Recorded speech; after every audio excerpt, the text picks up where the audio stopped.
Conceito Rosa Cruz do Cosmos. 18º capítulo. Constituição da Terra e erupções vulcânicas. Mesmo entre os ocultistas, se considera como um dos mais difíceis problemas investigar a misteriosa constituição da Terra.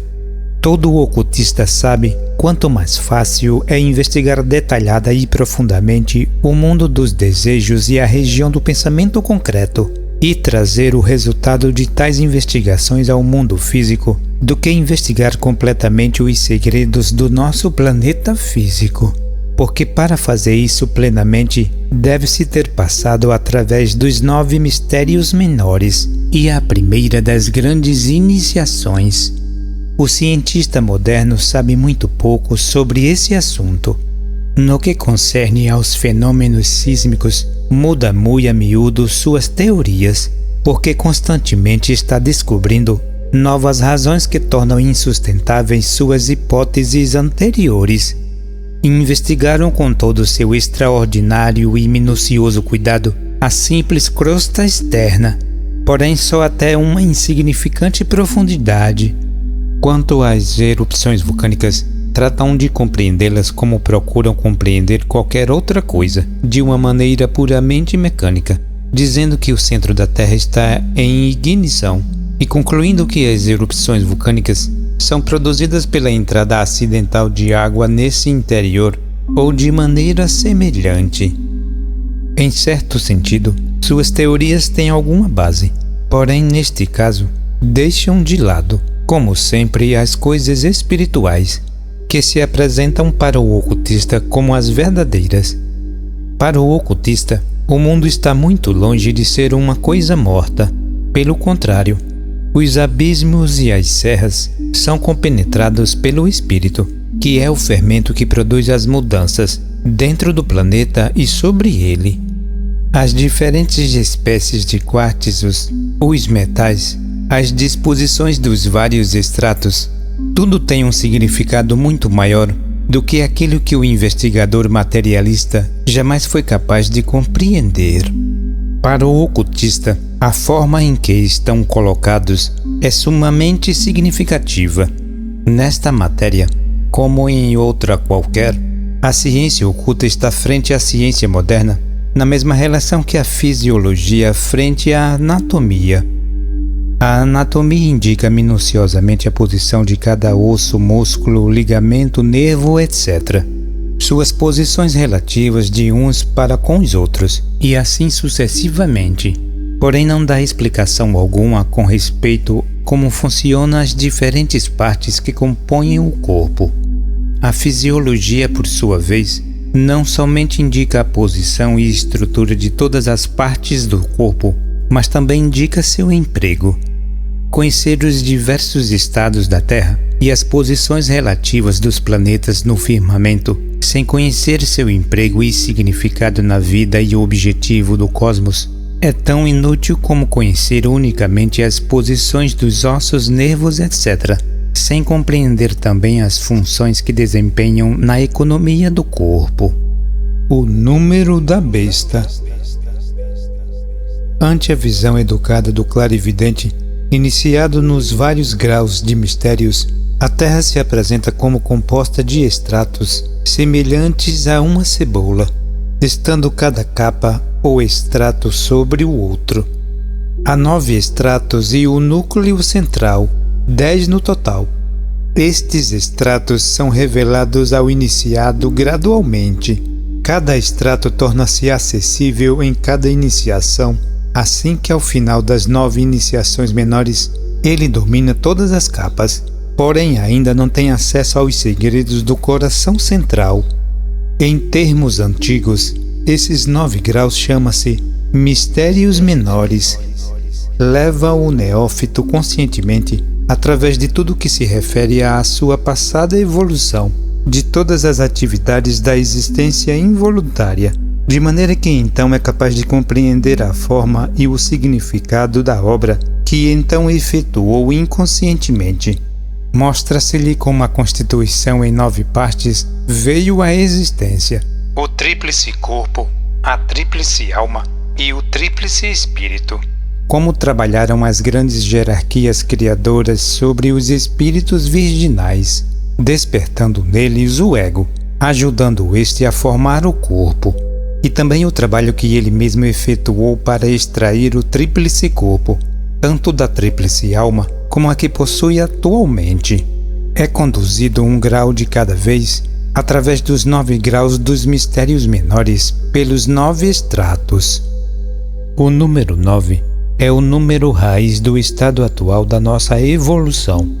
Apresenta um significado em nosso sistema que nenhum outro número possui. É o número de Adão, a vida que começou sua evolução como homem, que alcançou o estado humano durante o período terrestre. Em hebraico, assim como em grego, não há algarismos, mas cada letra tem um valor numérico. Em hebraico, Adão é ADM.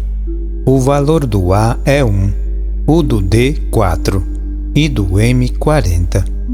Se somamos esses algarismos, 1 mais 4 mais 4 mais 0 é igual a 9, encontraremos o número de Adão, a humanidade. Se em lugar do livro do Gênesis, que trata da criação do homem no antiquíssimo passado, tomamos o livro da Revelação, o Apocalipse, que trata do seu desenvolvimento futuro, veremos que o número da besta perturbadora é 666.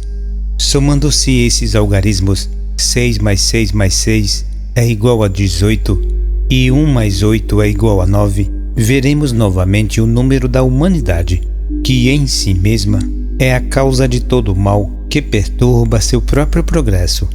E mais adiante, onde se indica o número dos que se salvarão, diz que é de 144 mil. Somando-se como antes, 1 mais 4 mais 4 mais 000 igual a 9, novamente vemos o número da humanidade, mostrando praticamente que se salvarão em sua totalidade, sendo insignificante a quantidade incapaz de progredir em nossa evolução atual em comparação ao grande total, e ainda os poucos que fracassassem não ficarão perdidos, pois progredirão em outro plano futuro. A consciência dos minerais e vegetais é realmente inconsciência. O primeiro vislumbre de consciência começa com o reino animal. Vimos também que, de acordo com a mais moderna classificação, há 13 graus no reino animal, 3 classes de radiados, 3 classes de molúsculos, 3 classes de articulados e 4 classes de vertebrados. Se considerarmos o homem comum como um grau em si mesmo, e recordamos que há 13 iniciações, desde o homem até Deus, ou desde o tempo em que começou a capacitar-se para se converter numa inteligência criadora consciente de si, encontraremos novamente o número 9. 13 mais 1 mais 13 igual 27. 2 mais 7 igual a 9. O número 9 está também oculto na idade de Cristo Jesus, 33. 3 vezes 3, 9. E de maneira semelhante aos 33 graus da maçonaria. Nos tempos antigos, a maçonaria era um sistema de iniciação nos mistérios menores, os quais, como temos visto, têm 9 graus, porém os iniciados às vezes os descrevem como 33. Semelhantemente, lemos a respeito do grau 18, Rosa Cruz, que não é mais do que um véu para o não iniciado, porque nunca há mais do que 9 graus em qualquer dos mistérios menores. Mas os maçons de hoje conservam muita pouca coisa dos rituais ocultos contidos em seus graus. Temos também os 9 meses de gestação, durante os quais vai se construindo o corpo até sua eficiência atual. Também há 9 perfurações no corpo, 2 olhos, 2 fossas nasais, 2 ouvidos, 1 boca e 2 orifícios inferiores. Quando em seu avanço o homem tenha passado através das 9 iniciações menores, conseguindo entrar em todos os estratos da terra, deve obter acesso ao coração central. Este se lhe abre mediante a primeira das 4 grandes iniciações, em que se aprende a compreender o segredo da mente, essa parte do seu ser que começou na terra. Quando está pronto para a primeira grande iniciação, tem desenvolvido sua mente a um grau que todos os homens obterão ao final do período terrestre.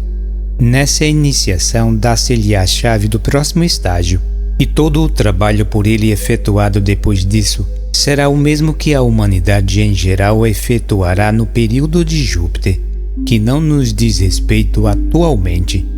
Depois desta grande iniciação é um adepto.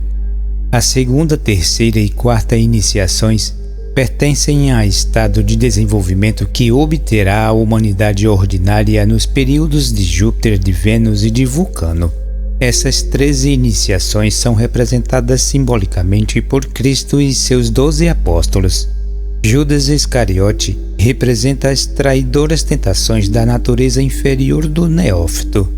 O amado João é a iniciação de Vênus, e Cristo em si mesmo simboliza o divino iniciado do período de Vulcano. Nas diferentes escolas de ciência oculta, os ritos iniciativos variam, assim como o número de iniciações declaradas. Porém, isto é simplesmente questão de classificação. Observar-se-á que tais descrições vagas, como podem ser oferecidas, tornam-se ainda mais vagas, conforme se avança mais alto. Ainda quando se fale de 7 ou mais graus, quase nada se diz já da sexta iniciação, e nada absolutamente das que estão mais acima. Isto é devido a outra divisão, os 6 graus de preparação e as 4 iniciações que conduzem o candidato ao final do período terrestre, ao adepto.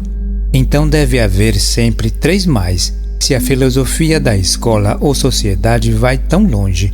Porém, o autor não conhece outra escola, a não ser a Rosa Cruz, que tenha algo a dizer sobre os 3 períodos que precederam ao período terrestre, salvo a simples afirmação de que esses períodos existiram. Não são postos, porém, muito definitivamente em relação com a nossa fase atual de existência. Semelhantemente, outros ensinamentos ocultistas simplesmente afirmam que haverá 3 esquemas evolutivos mais, porém não fornecem detalhes sobre eles. Por suposto, debaixo dessas circunstâncias, nem sequer são mencionadas as 3 últimas iniciações. O diagrama 18 dará uma ideia da posição dos estratos terrestres, omitindo-se indicações sobre o coração central, para mostrar mais claramente a formação de correntes em forma de lenisco no 9º estrato. No diagrama, esses estratos estão representados como se estivessem em igual espessura, ainda que, em realidade, uns são muito mais delgados do que os outros. Começando pelo mais exterior, aparecem na ordem seguinte: 1. Terra mineral. Esta é a crosta empredada da Terra, de que trata a geologia em tudo o que tem podido penetrá-la. 2. Estrato fluídico. A matéria desse estrato é mais fluídica do que a da crosta exterior, porém não é aquosa, mas sim parecida com uma pasta grossa. Tem a propriedade de expansão como a de um gás excessivamente explosivo, e fica mantido em seu lugar somente pela enorme pressão da crosta exterior.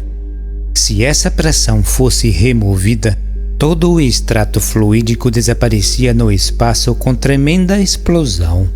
Esses estratos correspondem às regiões química e física do mundo físico.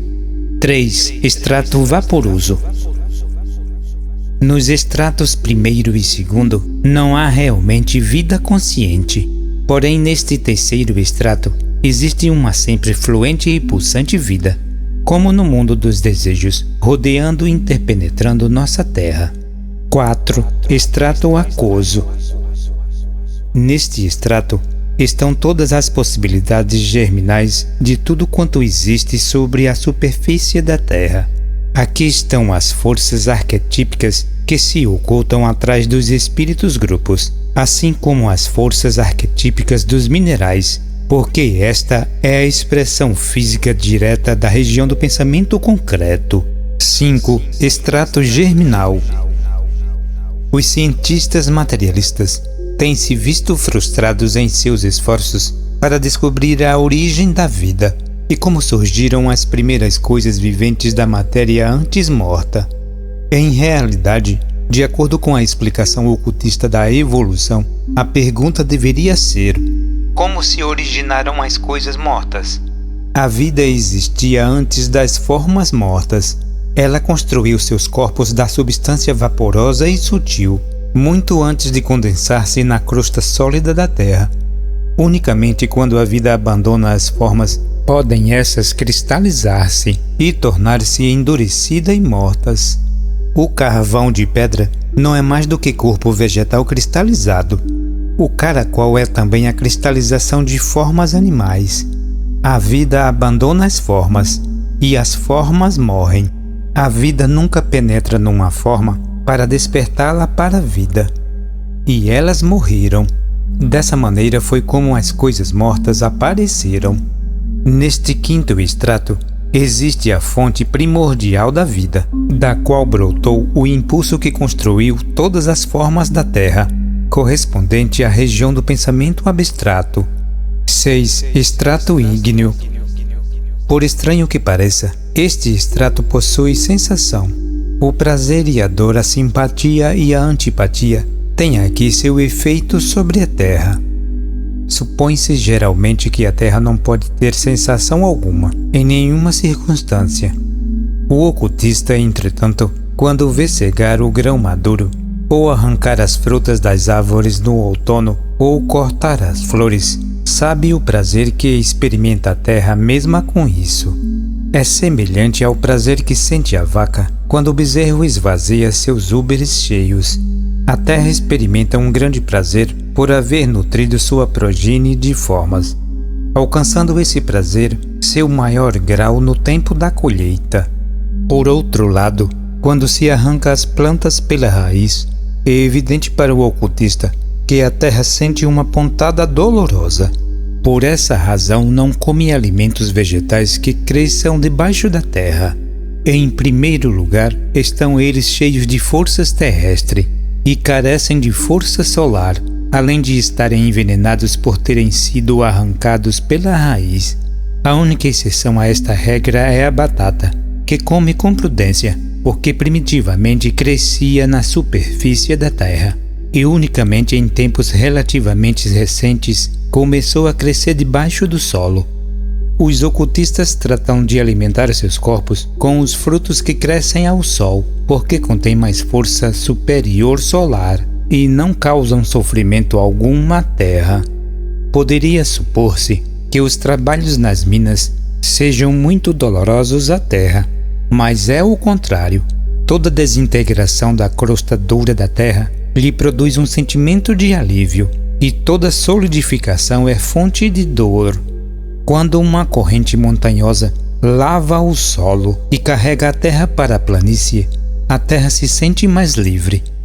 Quando a matéria desintegrada se deposita de novo, como nas barragens que se formam frente à boca dos rios, produz-se um correspondente sentimento de incômodo. Assim como a sensação dos animais e do homem é devida a seus corpos vitais separados, assim os sentimentos da Terra estão especialmente ativos no sexto estrato, que corresponde ao mundo do espírito de vida. Para compreender-se o sentimento de prazer quando as operações minerais rompem uma rocha e a dor que se produz quando se formam depósitos, devemos recordar que a Terra é o corpo denso de um grande espírito, que para proporcionarmos um ambiente em que pudéssemos viver e obter experiência, teve que cristalizar seu corpo até o estado de solidez atual. Conforme prossiga a evolução e o homem aprenda as lições correspondentes a este máximo de concretização, então a terra irá se tornando mais branda e seu espírito irá se libertando. A isto se refere São Paulo quando diz que toda a criação está se movendo e gemendo esperando pelo dia da libertação. 7. Estrato refletor. Esta parte da Terra corresponde ao mundo do Espírito Divino. Há na ciência oculta o que se conhece como os 7 segredos indivisíveis. Para aqueles que não estão familiarizados com esses segredos, ou que não tenha pelo menos um vislumbre de sua importância, as propriedades desse extrato parecerão particularmente absurdas e grosseiras. Nele, todas as forças que conhecemos como as leis da natureza existem como forças morais ou anti-morais. Ao princípio da marcha consciente do homem, essas forças eram muito piores do que agora. Porém, parece que conforme a humanidade progride normalmente, essas forças melhoram correspondentemente. E além disso, qualquer falha da moral tem certa tendência a saltar essas forças da natureza, produzindo devastações sobre a Terra, enquanto que o esforço por elevados ideais faz com que essas forças sejam menos inimigas do homem. As forças deste extrato são, pois, em qualquer tempo, um reflexo exato do estado moral da humanidade. Desde o ponto de vista oculto, a mão de Deus que castigou Sodoma e Gomorra não é uma tonta superstição, porque assim como há uma responsabilidade individual ante a lei de consequência que traz a cada pessoa o justo resultado de suas obras, boas ou más, assim também há uma responsabilidade coletiva ou nacional que atrai sobre os grupos e coletividades de homens os resultados equivalentes aos seus atos em conjunto. As forças naturais são os agentes principais de tal justiça retributiva, produzindo inundações ou terremotos, ou a benéfica formação de petróleo e carvões para vários grupos, de acordo com os seus merecimentos. 8. Extrato atômico. Este é o nome dado pelos Rosacruzes ao oitavo extrato da Terra, que é a expressão do mundo dos espíritos virginais. Parece ter a propriedade de multiplicar em muitos aspectos todas as coisas que nele se encontram, mas isso se aplica unicamente às coisas que foram formadas definitivamente. Uma peça uniforme de madeira ou pedra bruta não tem existência ali, porém qualquer coisa que já tenha sido formada, que tenha vida e forma, como uma flor ou quadro, fica multiplicado nesse extrato em grau surpreendente. 9. Extrato material do espírito terrestre. Existe ali correntes em forma de luminoso, intimamente relacionadas com o cérebro, coração e órgãos sexuais da raça humana, correspondente ao mundo de Deus. 10. Centro de existência do espírito terrestre. Nada se pode dizer sobre ele atualmente, salvo que é o mais alto campo de sementeira de tudo que existe dentro da Terra e sobre ela, e correspondente ao absoluto. Desde o sexto extrato, o ígneo, até a superfície da Terra, há certo número de canais em diferentes lugares. Seu extremo exterior é chamado cratera vulcânica. Quando as forças da natureza do sétimo extrato são soltas, podem manifestar-se através de explosões vulcânicas, pondo em movimento o sexto extrato, o ígneo, exteriorizando-se a agitação pela boca do vulcão. A quantidade do material é tomada da substância do segundo extrato, porque este é a contraparte densa do sexto extrato. Assim como o corpo vital, o segundo veículo do homem, é a contraparte densa do espírito de vida, o sexto princípio. Este extrato fluídico, de qualidade expansiva e altamente explosiva, garante uma qualidade ilimitada do material no ponto da erupção. O contato com a atmosfera exterior endurece a parte que não se volatiza no espaço, formando assim a lava e o pó. Da mesma maneira que o sangue, quando flui de uma ferida, se coagula e se estagna, e essa lava mesma, por fim, cerra o caminho para as partes internas da Terra. Como se pode deduzir do fato de que a imoralidade refletida e as tendências anti-espirituais da humanidade que despertam essas forças da natureza no sétimo extrato para a sua atividade destruidora, pode-se comprovar geralmente que os povos pervertidos e degenerados são os que sucumbem nessas catástrofes. Esses povos, junto com outros cujo destino autogerado sob a lei de consequência que por várias razões envolvem uma morte violenta, são levados desde diversos países por forças super-humanas ao lugar onde deve ocorrer a erupção. Para quem reflete sobre o assunto, as erupções vulcânicas do Vesúvio, por exemplo, servirão para corroborar a afirmação que acabamos de fazer. A lista destas erupções durante os últimos 2000 anos mostra que sua frequência tem aumentado com o crescimento do materialismo. Nos últimos 60 anos, especialmente em 1849 aproximadamente, na medida que a ciência materialista se fez arrogante em sua absoluta e impetuosa negação de tudo que se fosse espiritual, aumentaram em frequência as erupções vulcânicas, enquanto que só houve 6 erupções nos primeiros 1000 anos depois de Cristo. As últimas 5 tiveram lugar num período de 51 anos, como se verá.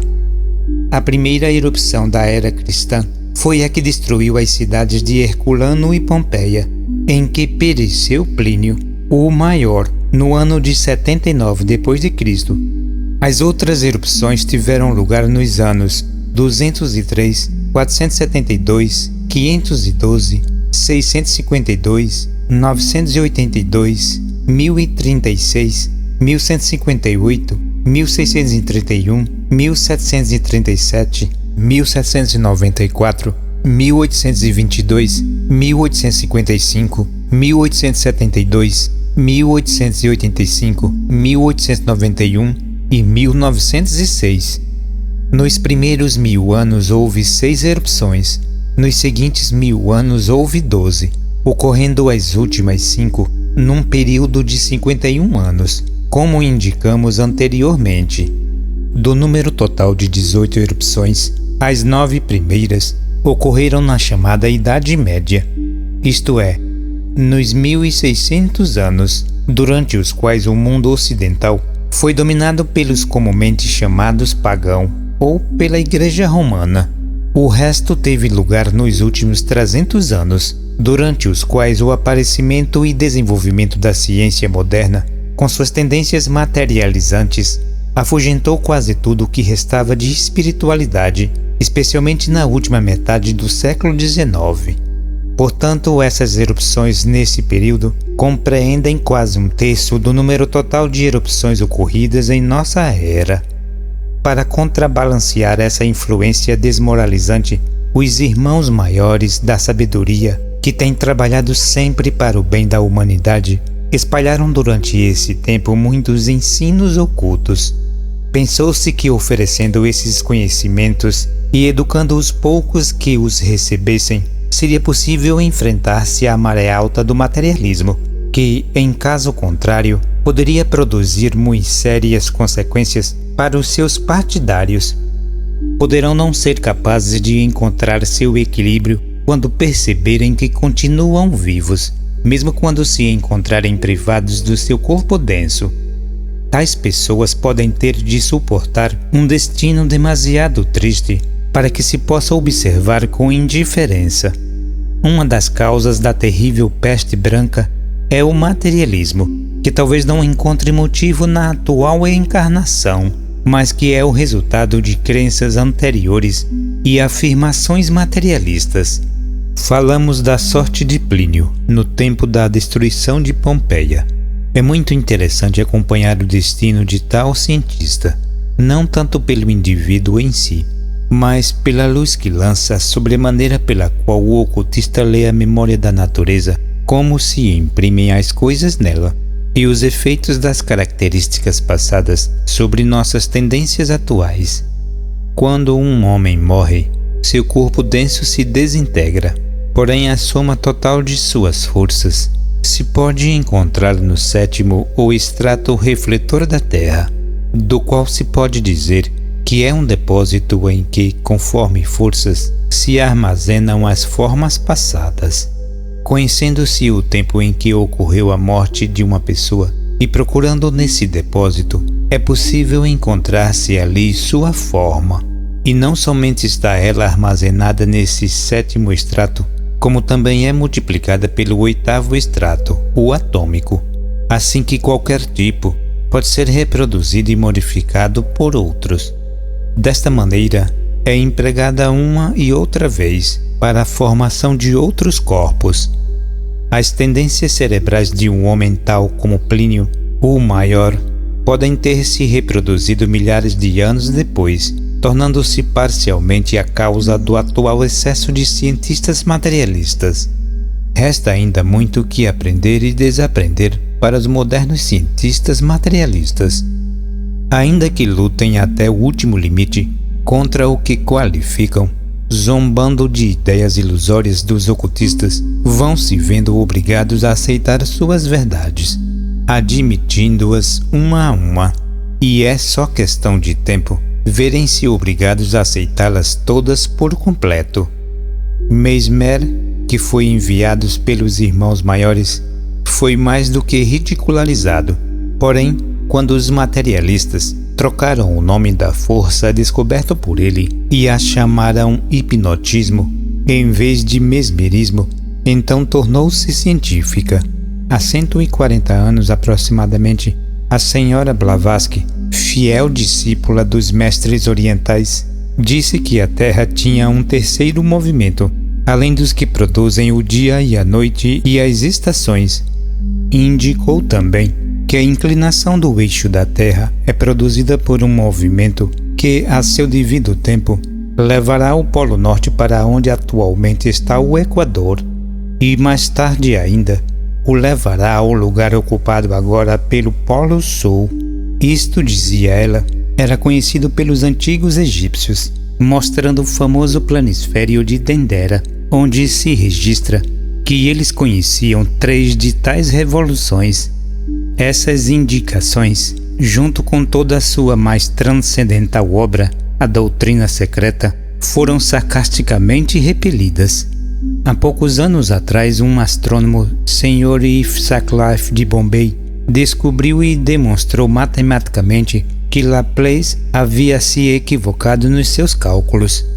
Este conhecimento e a retificação de dito erro confirmaram por demonstrações matemáticas a existência do terceiro movimento da Terra, tal como indicou a senhora Blavatsky.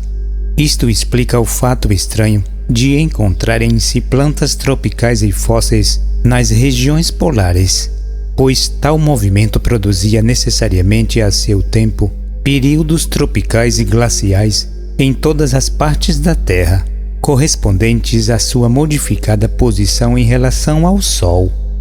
O Sr. Sutcliffe enviou uma carta e demonstrações a Nature, porém essa revista recusou-se a publicá-las, e quando o autor tornou público o seu descobrimento por meio de um folheto, levantou-se contra ele uma tremenda onda de recriminações.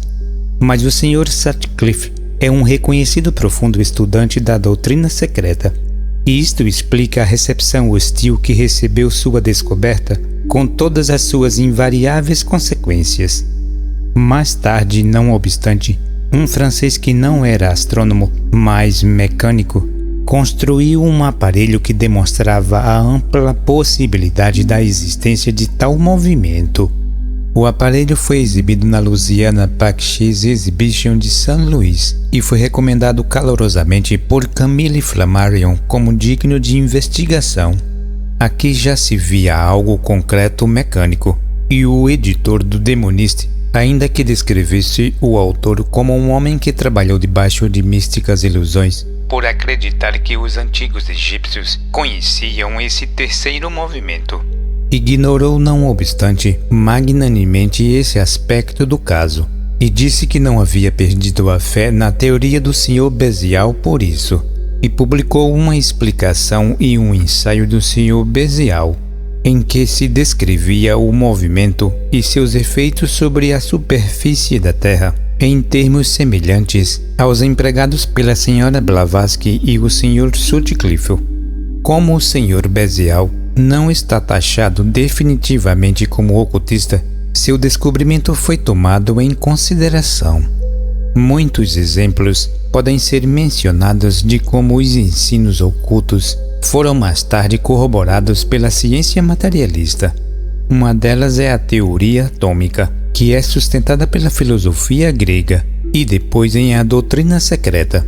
Foi descoberta em 1897 pelo professor Thompson. Na valiosa obra do Sr. Alfred P. Sinnett, The Growth of the Soul, O Crescimento da Alma, publicada em 1896, o autor afirmava que havia 2 planetas além da órbita de Netuno, um dos quais unicamente, acreditava ele, seria descoberto pelos astrônomos modernos. Em a revista Nature, de agosto de 1906, é feita a afirmação de que o professor Bernard, por meio de refletor Link de 36 polegadas, havia descoberto o dito planeta em 1892. Não há erro algum nisso, porém esperou 14 anos para anunciar a sua descoberta.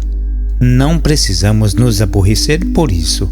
O ponto principal é que o planeta lá está e que o livro do Sr. Sinnett o anunciava 10 anos antes do professor Bernard declarar a prioridade da descoberta. Provavelmente, antes de 1906, a declaração de haver descoberto um novo planeta poderia ter perturbado alguma teoria popularmente aceitas. Há muitas teorias desta espécie. A teoria de Copérnico não é de toda exata, e há muitos outros fatos que não podem ser explicados pela elogiada teoria nebular somente. Tycho Brahe, o famoso astrônomo dinamarquês, recusou-se a aceitar a teoria de Copérnico. Tinha muito boas razões para permanecer fiel à teoria de Ptolomeu, porque, como ele dizia, por seu intermédio, os movimentos dos planetas são vistos corretamente, enquanto que na teoria de Copérnico é necessário empregar-se uma tábua de correções. O sistema de Ptolomeu é correto desde o ponto de vista do mundo dos desejos e tem pontos que se necessitam no mundo físico. Para muitos, as afirmações feitas nas páginas anteriores serão consideradas como fantásticas, pois que seja assim. O tempo trará a todos o conhecimento que aqui é oferecido. Este livro é somente para os poucos que, tendo libertado suas mentes das cadeias da ciência ou da religião ortodoxa, estão prontos para aceitá-lo até que provem a realidade ou não de suas afirmações.